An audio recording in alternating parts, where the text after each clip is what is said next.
오늘 본문을 보면 정말 곤란한 처지에 놓인 제자들을 봅니다.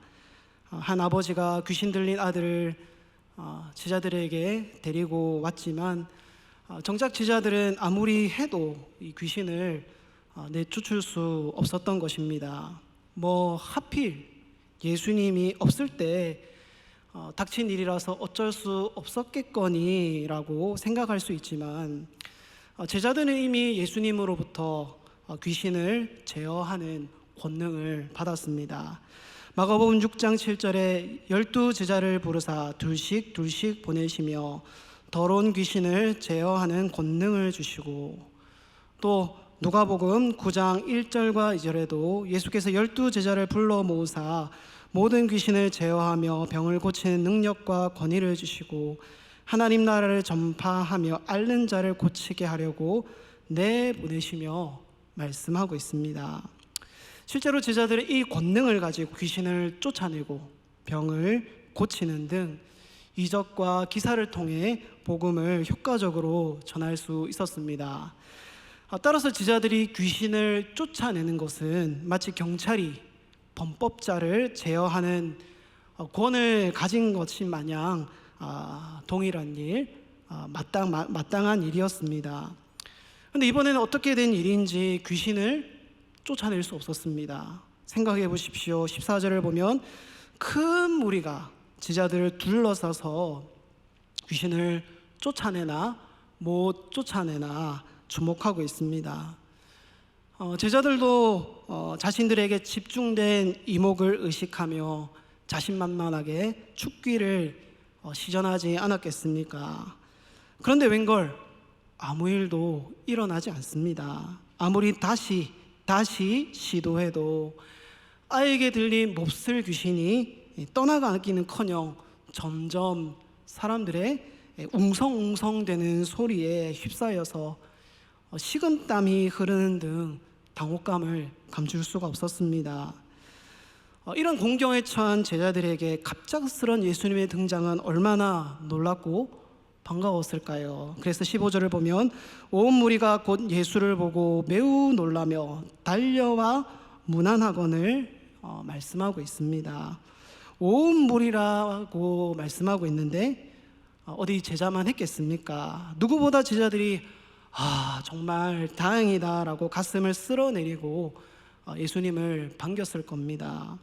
그러나 한편 자신들의 실패와 무능이 드러나서 선생님 보기에 민망하고 창피스러웠을 것이라 짐작할 수 있습니다.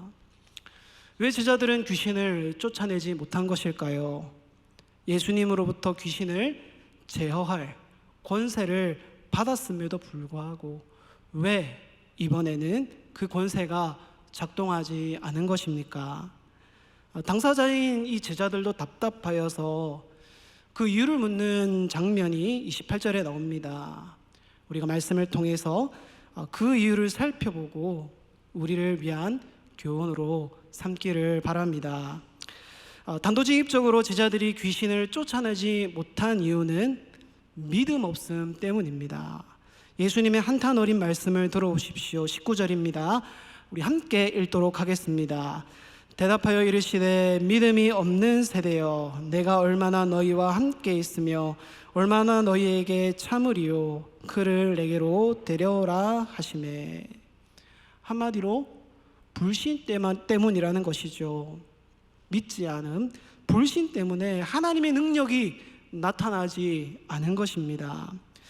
예수님의 고향인 나사렛에서도 이와 비슷한 일이 있었습니다. 마가복음 6장 5절과 6절에 거기서는 아무 권능도 행하실 수 없어 다만 소수의 병자에게 안수하여 고치실 뿐이었고 그들이 믿지 않음을 이상히 여기셨더라 말씀하고 있습니다. 전능하신 하나님이신 예수님이 아무 권능도 행하실 수 없었다.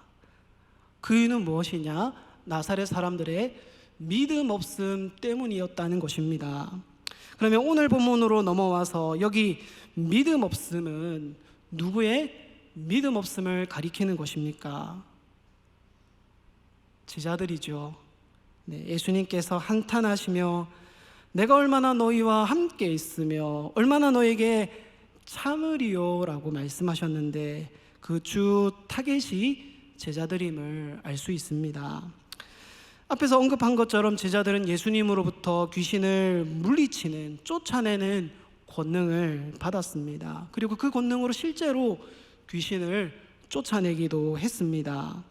그래서 오늘 본문에서도 당연히 자신들이 말만 하면 귀신이 금세 쫓겨날 줄 알았을 겁니다. 여러분, 인간이란 게 참 간사하죠. 성공을 반복하고 반복하다 보면 그게 다 자기 실력이라고 착각합니다. 하나님으로부터 오지 않은 것이 하나도 없는데 다 내 것이라고 자랑하고 교만하게 되기 쉽습니다. 제자들도 마찬가지였죠. 예수님으로부터 능력과 은사를 부여받았음에도 불구하고 어느샌가 그것이 자기의 지배 아래에 있고 재량에 따라 그것을 행사할 수 있을 것이라고 여기기 시작했습니다. 여러분, 이런 교만한 마음에는 믿음이 발붙일 곳이 없습니다. 믿음이 왜 필요하죠? 내가 할 수 없으니까 필요합니다. 충분한 능력이 있는데 뭐하러 믿음이 필요하겠습니까?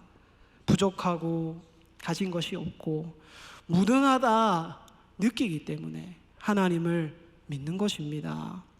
그래서 믿음을 빈손이라고 말합니다. 빈손.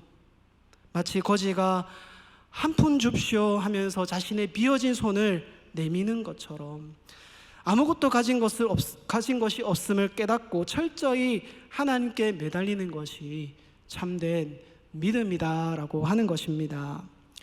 여러분, 이 믿음을 예수님께서 가르쳐 주시기 위해서 다음 장면으로 넘어가십니다. 아이를 데려오라 하셨는데 귀신이 예수님을 보고 곧 그 아이로 심히 경련을 일으키게 하였습니다. 20절을 보면 그 안타까운 상황이 자세히 기록되어 있는데 아이가 땅에 엎드러져 구르며 거품을 흘리더라 말씀하고 있습니다.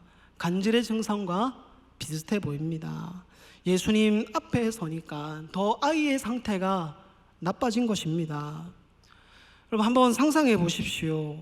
다른 아이도 아니고 내 아이가, 내 자녀가 저렇게 경련을 일으키고 바닥에 엎드려져 구르며 거품을 문다면 가슴이 무너지지 않을 부모가 어디에 있겠습니까? 아마 모르긴 몰라도 죽을 지경이었을 것입니다. 그러나 이 부모의 마음을 누구보다 잘 아는 예수님께서는 곧바로 아이를 고쳐주지 않으셨습니다. 대신 언제부터 아이가 이렇게 되었느냐 부모의 아버지에게 물으셨습니다. 여러분, 모든 것을 다 아시는 전능하신 하나님이신 예수님인데 아무 의미 없이 이런 질문을 하실 이유가 없지 않습니까?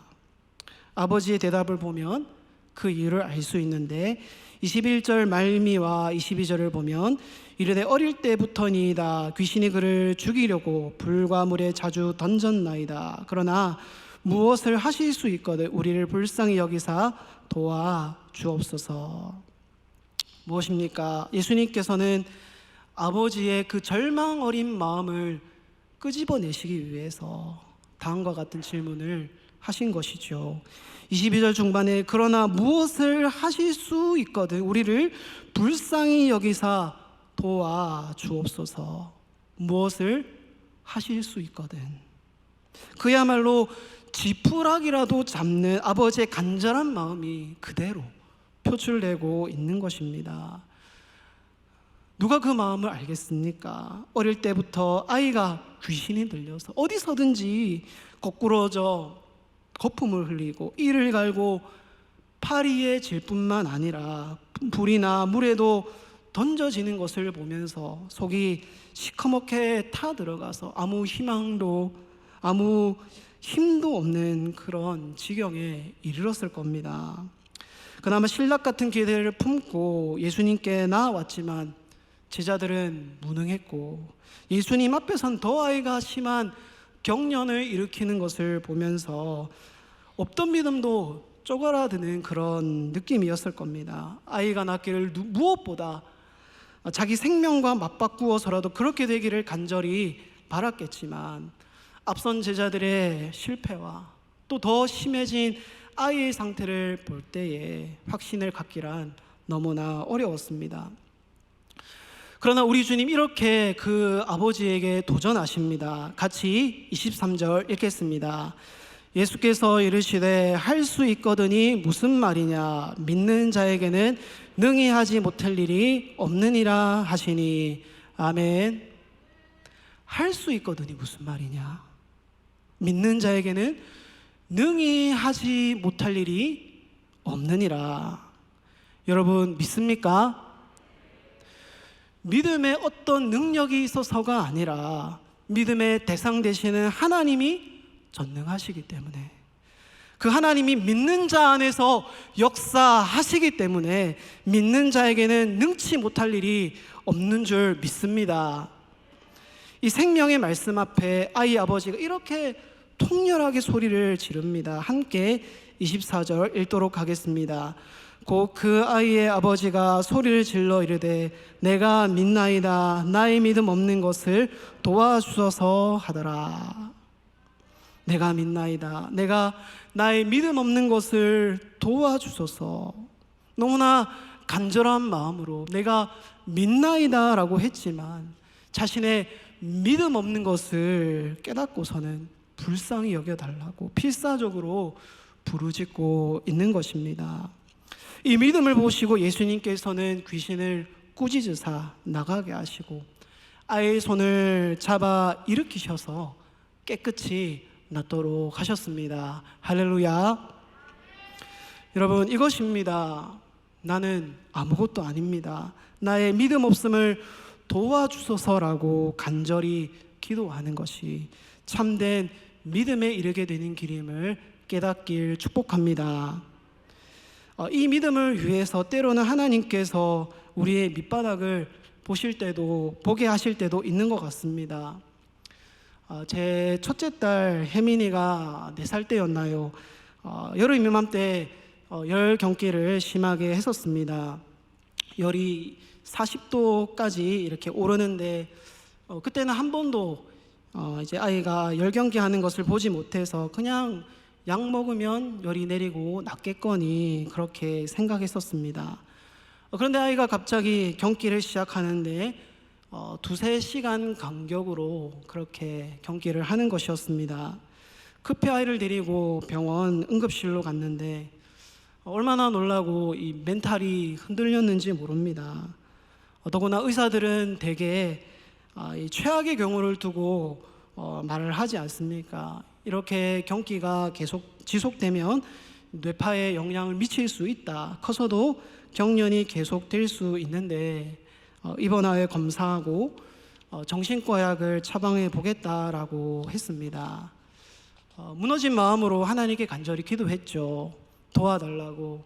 오늘 본문에 이 아버지가 했던 것처럼 무엇을 하실 수 있다면 좀 도와달라고 하면서 애원하며 하나님께 기도할 수밖에 없었습니다. 그리고 이 정신과 약을 아이가 먹으면 어떻게 되겠습니까? 경기는 덜해졌지만 혼미한 상태로 계속 병원 침대에서 위험하게 내려오려고 해서 밤새 아이를 붙드느라 사투 아닌 사투를 벌였습니다. 그렇게 밤을 새고 다행히 그래도 아이는 괜찮아 보인 것 같았습니다. 의사가 회진을 도는데 아이를 진찰하면서 상태를 확인한다고 이렇게 아이에게 말하는 것이었습니다. 얘야, 아빠 어딨지? 아빠 입은? 아빠 코는? 아빠 귀는? 그렇게 내산난 아이에게 묻는 것이었습니다. 그때 아이가 제 품에 있었습니다. 그래서 그 질문에 따라서 아이가 조망난 손으로 이렇게 들어 올려서 제 입과 코와 귀를 만지는데 왈칵 그렇게 눈물이 쏟아졌었습니다. 안도감이 드는 동시에 하나님 온전히 믿지 못했던 제 믿음이 부끄럽고 죄스러워서였던 것 같습니다. 솔직히 하나님을 원망했었거든요. 밑바닥까지 떨어져서 하나님 어디에 계시냐고, 왜 가만히 계십니까? 라고, 좀 뭐라도 해보십시오 라고 그렇게 했었습니다. 여러분, 우리는 아무것도 아님을 알아야 합니다. 연약합니다. 하나님을 온전히 믿지 못하는 죄인입니다. 다만 믿게 해달라고, 믿음 없는 것을 도와달라고 간절히 구할 수밖에 없는 전적으로 무능한 자들입니다.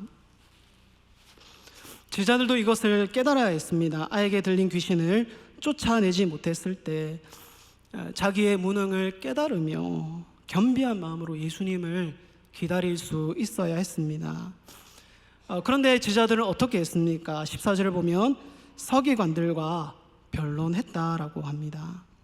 변론, 곧 논쟁했다고 하는데, 여러분, 무엇을 두고 논쟁했겠습니까?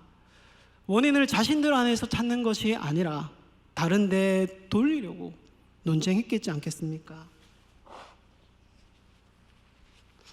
마치 잘못된 은사주의자들이 기적이 일어나지 않으면 남 탓을 하며, 내가 아니라 저 사람이 믿음이 없어서 기적이 일어나지 않았다고 그렇게 정죄하듯이 쓸데없는 논쟁을 하느라 정작 고통 중에 있는 아이와 아버지는 보지 못했습니다. 사랑하는 성도 여러분, 왜 사람들이 교회를 찾아오겠습니까? 교회면 뭔가 다르겠지라는 기대를 품고 교회를 오는 것이지 않겠습니까? 아무리 교회를 향해 손가락질하는 사람들이 많고 신문, 방송, 언론에서 질타한다 할지라도 그래도 교회는 세상의 희망입니다.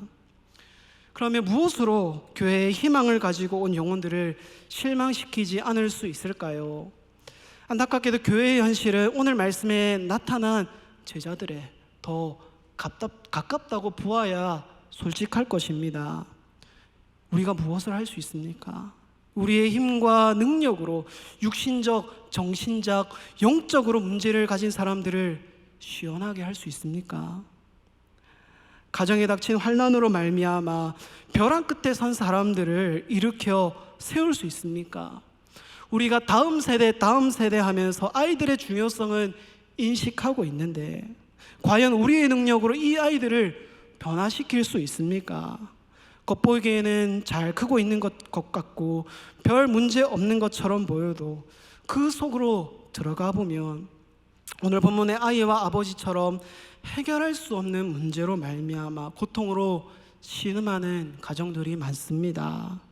특히 중독의 문제, 핸드폰, TV, 컴퓨터, 술, 담배, 성 등등 도저히 부모가 감당 불감당으로 또 자녀는 중독으로 걷잡을 수 없는 방황으로 치달아 서로 허우적대고 있는 것이 세상을 넘어 교회 안의 가정의 형편일 것입니다.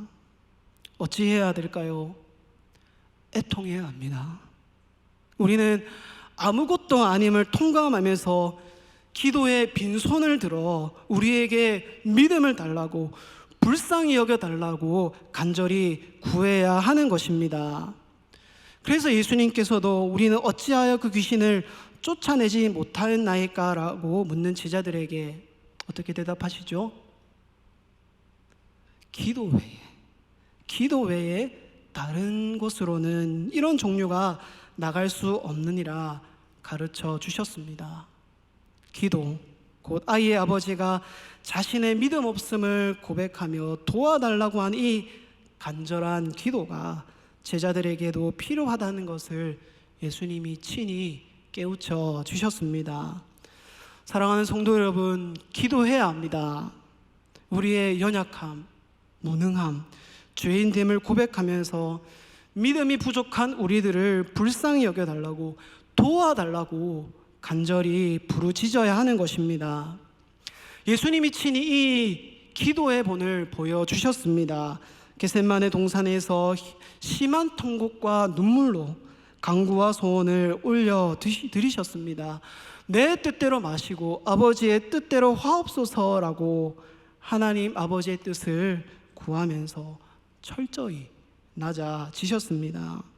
그리고 닥친 시험과 고난과 죽음을 이기시고 영광스러운 부활로 나타나셨습니다. 할렐루야. 그러나 제자들은 어떻습니까? 기도하지 않았죠.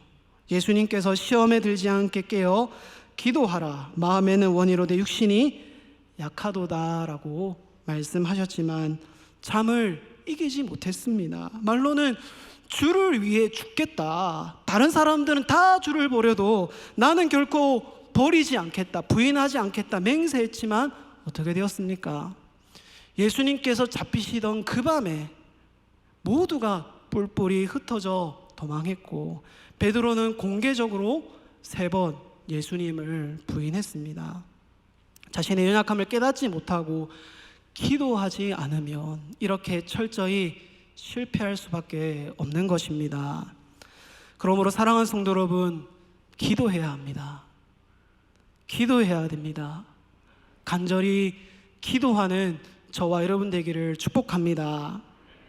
우리의 힘과 능력으로는 하나님이 우리에게 주신 복음의 사명을 온전히 이룰 수가 없습니다. 세상은커녕 우리 안에 있는 죄와 연약 때문에 스스로 무너지고 말 것입니다. 그러나 자신이 아무것도 아니라는 것을 고백하면서 우리의 믿음 없음을 불쌍히 여겨달라고 간절히 구하는 모든 자들에게 하나님께서는 성령을 선물로 주십니다. 그래서 성령 충만은 실패한 자들을 위한 하나님의 은혜라고 하지 않습니까? 철저히 낮아져서 믿음의 빈손을 내밀며 하나님 아버지께 도움을 구하는 모든 자들에게 전능하신 하나님의 능력이 성령 충만의 은혜가 임할 줄 믿습니다. 나중에 이 믿음과 성령으로 충만한 제자들은 미문 앞에 앉은 안진뱅이를 향하여 이렇게 선포했습니다. 은과 금은 내게 없거니와 내게 있는 이것을 내게 주노니 나사렛 예수 그리스도의 이름으로 일어나 걸으라. 은과 금은 내게 없거니와 나는 아무것도 아니지만 내게 있는 예수님의 전능하신 이름으로 안진뱅이를 일어나 걷게 했습니다. 오늘 말씀에 믿는 자에게 능치 못함이 없다라고 예수님이 말씀하셨는데 기도를 통해서 믿음과 성령으로 충만한 제자들이 실로 이 능력으로서 세상을 뒤집어 놓은 것입니다. 말씀을 맺도록 하겠습니다. 여러분, 오늘 설교 제목처럼 믿음을 구하는 기도가 필요합니다. 여러분의 연약함과 여러분의 무능력함을, 여러분이 아무것도 아님을 하나님 앞에 겸손히 고백하시기를 바랍니다. 우리는 내 힘과 내 능력으로는 자기 자신조차 얻지 못하는 죄인에 불과합니다. 마음으로는 원이되 육신이 약하여서 늘 넘어지고 실패하는 것이 우리들이지 않습니까? 기도해야 합니다. 스스로는 해결할 수 없는 문제를 가지고 하나님 아버지 앞에 나아가십시오. 불쌍히 여겨달라고, 우리의 믿음 없음을 도와달라고 간절히 기도하는 여러분 되시기를 바랍니다. 사랑하는 가족을 보십시오. 교회를 보십시오. 성도를 보십시오. 이 나라와 민족과 세계를 보십시오. 기도해야 될 것들이 너무나도 많습니다. 기도하지 않으면 여러분, 오늘 하나님이 우리에게 분명하게 보여주셨습니다. 오늘 말씀에 제자들처럼 낭패를 볼 수밖에 없고 고통하며 찾아온 사람들에게 아무 도움도 주지 못합니다. 예수님께로 데려가야 하지 않겠습니까? 기도를 통해 예수님의 능력이 믿는 우리에게 나타날 때 세상은 우리를 통해 하나님의 영광을 보게 될 것입니다. 이 복과 구원의 통로로 쓰임받는 저와 여러분이 될 수 있도록 우리에게 믿음을 더하여 달라고, 우리를 불쌍히 여겨 달라고 겸손히 믿음의 빈손을 하나님께 담대히 내미는 저와 여러분 되기를 주님의 이름으로 축복합니다.